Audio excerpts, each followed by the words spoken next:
Alright, so this is going to be the second video talking about enthalpy here. I'm talking a little bit about enthalpy and internal energy and their relationship, okay? So, right, as talked about earlier, right, enthalpy is defined as just internal energy plus PV, okay? Let's say we have something like a Bohm calorimeter, right? I know I can measure the internal energy in a Bohm calorimeter, right?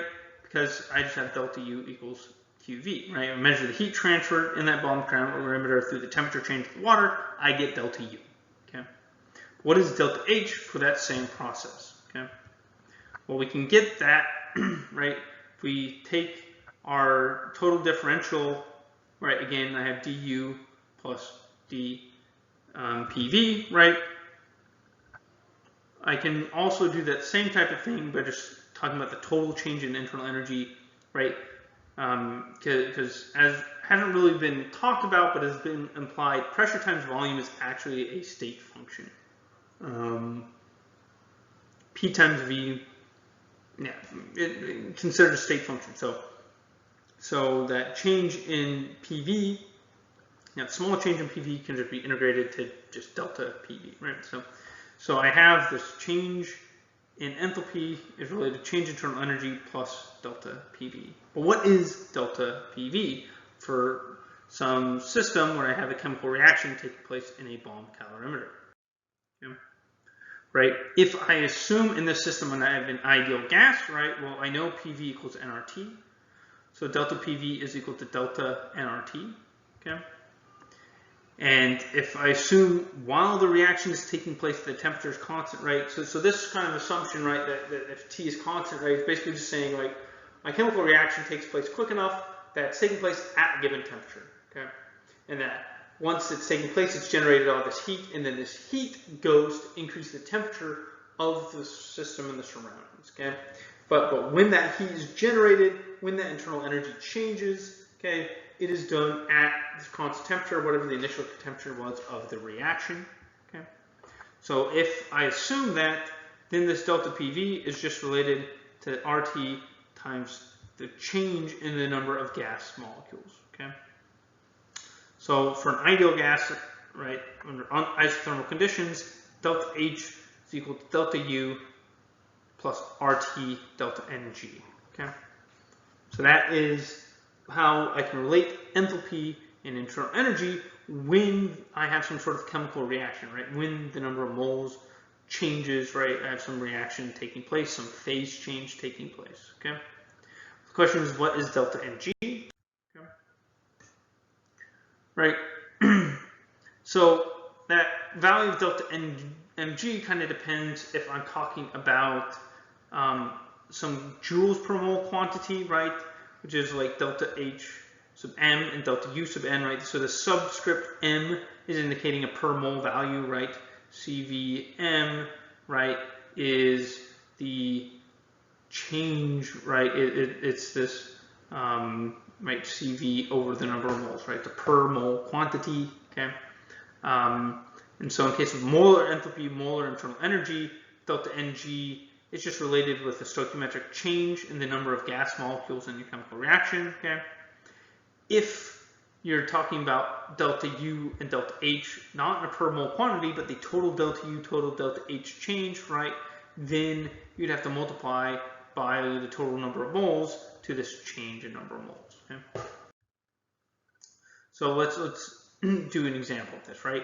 Let's say I start off with 10 moles of a gas, and after the chemical reaction occurs, I end up with 5 moles of the gas, right? Well, delta Ng is just equal to 5 moles, okay? Right? Now, if I looked at my chemical reaction and I had some stoichiometric coefficient of 10 and 5, right, then I would get the same thing, right? But it might be, right, in my chemical reaction, I have, say, 2A gas, right, going to B gas, okay? The stoichiometric change here, right, is stoichiometric change, right, delta N plus stoichiometric change, right, is just equal to 1, right, or I guess minus 1, right? You go from 2 to 1, right? So it's 1, final number of moles of gas is 1, initial is 2, right? So negative 1, okay? But that's the stoichiometric change, okay, that I'm referring to, right? But let's say I start off with, right, 10 moles of A, right? Then that net change is going to be 5, okay? And we'll see kind of a general way you can do this, right? And I'll use this sample equation here, that 3A going to 2B, okay? And let's say I initially have 6 moles of A, okay? Well, given that fact that I have 6 moles of A, I can use my stoichiometric coefficients to find out, right, that 6 moles of A produces 4 moles of B, okay? And that tells me I've lost a total of 2 moles of gas, right? So I could say that my my delta N G is equal to 2 moles, okay? Right? But another way I can get this, right, is potentially by using stoichiometric coefficients and things like that, okay? But in this slide here, right, I'm using the fact that 6 moles of A converts to 4 moles of B, right, based off stoichiometric coefficients, right? And so my delta NG is, it should be -2, right? This should be 4 minus 6 equals -2, okay? Right? Right? But another way I can do this is if I rewrite my equation as, right, where A, the stoichiometric coefficient A is written as 1, right? So if I know how many A molecules I have, what I want to do is I want to write my chemical reaction to where it has a stoichiometric coefficient of 1. In this case, divide everything by 2. So I get 1A produces 2/3 B, okay? And then, right, the stoichiometric change in this reaction is 2/3 minus 1, which is -1/3, okay? And that stoichiometric change is based off of number of moles of A, okay?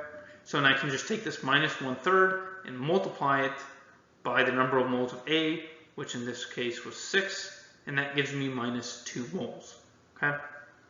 Now, again, this wouldn't work if I had a stoichiometric coefficient of 3 here in front of A, right? I would get, right, the stoichiometric change for how the reaction is written like this is -1, okay? If I took -1 and multiplied by 6, I would get something completely different, right? And that's just because the stoichiometric 3 here means I can't just take those 6 moles of A, I get to divide it by its stoichiometric coefficient in the chemical reaction, which would give me 2 moles, and I take the 2 times 1 to get -2, okay? So, but the key point being is that a simple way to do it is get it to where stoichiometric coefficient in terms of the thing that you know is equal to 1, and then you can use the change in stoichiometric coefficients, right? Multiply that by the total number of moles to get the total mole change, okay? For problems where it's maybe not as obvious as the example given here, okay? And so that's how we get delta NG, okay? And that relationship, right, is at the top of the slide here. Delta H is equal to delta U plus RT delta NG, okay? And this is true for phase changes and chemical reactions, right? If I don't have a phase change, don't have the chemical reaction, right? If delta NG is 0, right? This relationship doesn't hold, okay? Often temperature is not constant, okay? And so you have to, use a slightly different relationship to relate delta U and delta H, okay? And that does it for our discussion of enthalpy as its relationship with heat capacity at constant pressure and internal energy.